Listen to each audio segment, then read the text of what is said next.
आज आपण बनवणार आहे मटण। त्याच्यासाठी अद्रक, लसूण आणि मिरची याची छान पेस्ट तयार करून घ्यायची आहे। तेल गरम करून घ्यायचं, त्याच्यामध्ये अद्रक, लसूण, मिरची ती पेस्ट टाकून त्याला गोल्डन ब्राऊन होण्यापर्यंत भाजायचे। त्याच्यामध्ये थोडा हळद आणि थोडासा मीठ टाकून आणि आपले धुतलेले मटण टाकून त्याला छान परतून घ्यायचं आहे।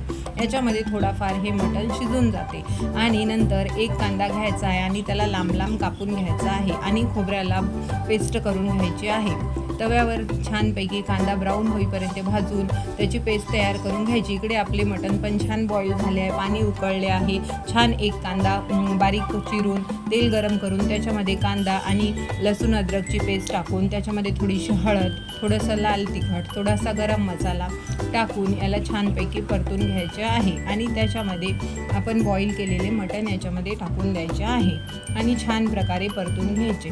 त्याच्यामध्ये आपण भाजून तयार केलेला खोबऱ्याची पेस्ट त्याच्यामध्ये टाकून द्यायची आहे आणि नंतर याच्यामध्ये गरम पाणी टाकून त्याला थोडंसं 15 या 20 मिनिट उकळी येईपर्यंत शिजू द्यायचे आहे। शिजल्यानंतर आपले छान मटण तयार, गावरान मटण मस्त एकदम।